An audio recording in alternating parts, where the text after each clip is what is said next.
in ways that make sense for young children, but provide us with the answer to the question the board asked me. How do we know? What are the proof points that we can share with families about what we're doing with their children that makes a difference to their educational outcomes? And the platform that we're using is called the Early Years Toolbox. Oh, okay, good on you. So the Early Years Toolbox addresses some challenges. So assessing young children is really tricky because of the variabilities. If who's got children or is a parent themselves, so you know that your 3-year-old is very different to your neighbour's 3-year-old, and so it doesn't take much imagination to understand how tricky it is to get a benchmark around what children actually know as against to the normal development that you would see just because they're growing up, right? So the pace and speed of learning in young children varies a lot in this age group as well. So some children really advance very quickly and others take a lot longer to join the dots.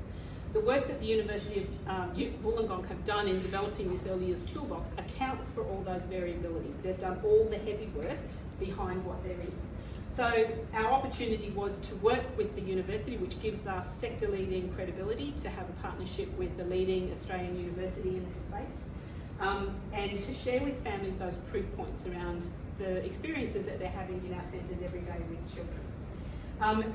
And it also, from an organisational perspective, gives us a significant point of difference. There is only one other large-scale provider who is working in this space, and they're pretty much doing it behind the black curtain of CSO. So they're using assessment protocols, but they're not sharing that with their families. So the work that we're engaging with, that we're now starting to do across our network, is really sector leading, and it is a significant point of difference.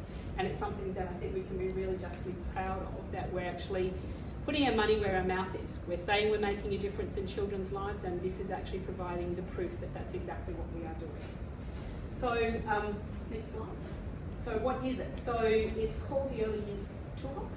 It's a simple, so they've turned very complex and sophisticated ways of assessing children's development in key areas such as problem solving, impulse control, vocabulary, literacy and numeracy into simple games that children play.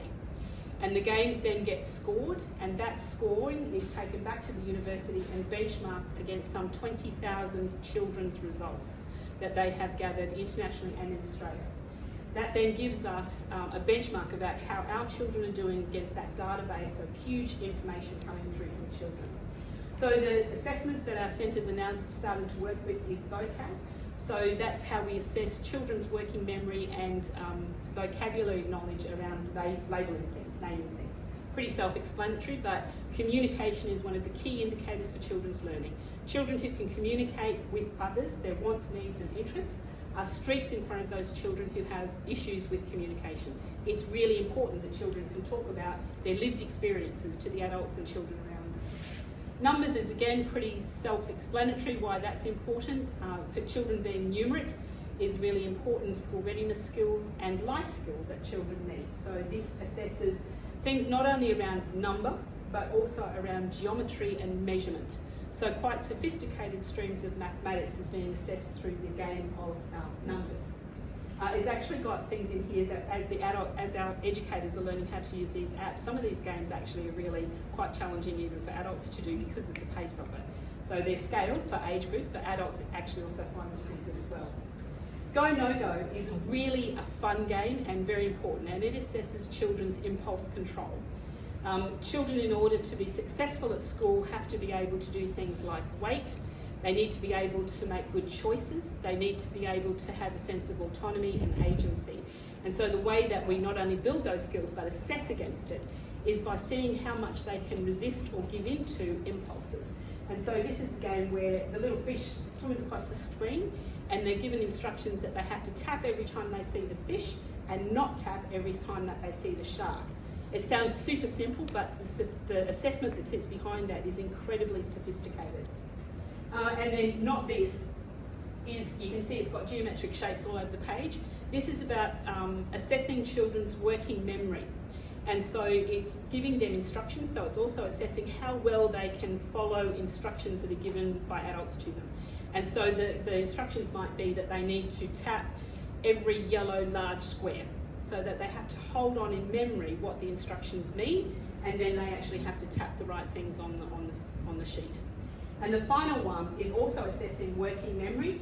And this one, again, the adults can find this quite challenging. We should give it to you to see how you go. It's called Mr. Ant. And so this is, again, assessing working memory. Now, working memory is an incredibly important cognitive skill in terms of if we're not able to hold working memory and then transport that into short and long-term memory, it means that learning becomes very, very difficult because we have to draw on that working memory in order to sort of connect the dots.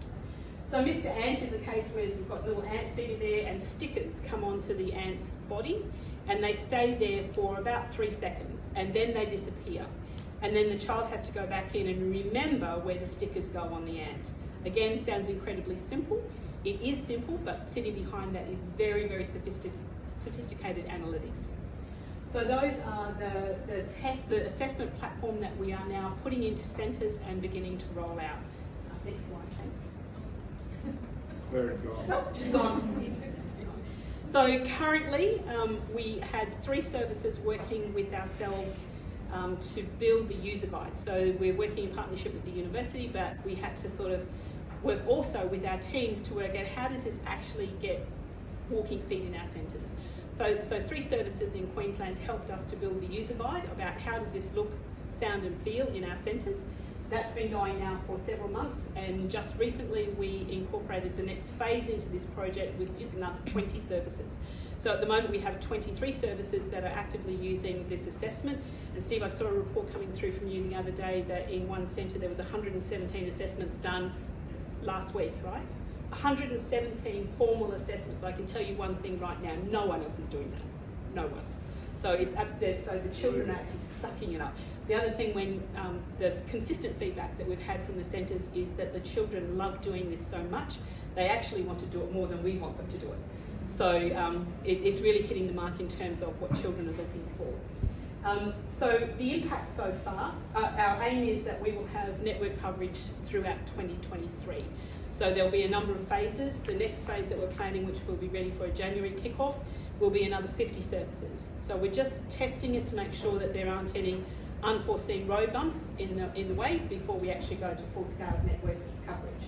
So the impacts that we're seeing already is that the data that's been generated from these assessment pieces is actually helping our teachers to teach better. It's helping teachers to recognise that our children have got some gaps in vocabulary, so we need to work on that, or that they've got trouble with impulse control, so we need to teach better in that space. So the information is really giving them some granular detail around the class that they're teaching and where they need to put some focus. It's also helping plan for individual children within a classroom. So we're seeing trends as well as individual granular information coming for individual children. And finally, which is the reason that I sort of wanted to acknowledge Steve's work in this space, is that we have, with Steve's help, worked with the University of Wollongong to actually create a family-facing progress record. So, for want of a better description, it's a report card that goes to our families that is generated using the data coming from this assessment platform, as well as our soft skill stuffs that are coming from our teachers. It's going through Pulse, it's going so that it's systematised, so that by the time we get network coverage, it's a very automated process that is easy for our teachers to provide families with this really critical information as their children are in that 2 years before they head off to formal school. I can't tell you how excited I am about what we're seeing in this early stage of this project. Emma and Steve have done an absolutely brilliant job in working with the 23 centres so far.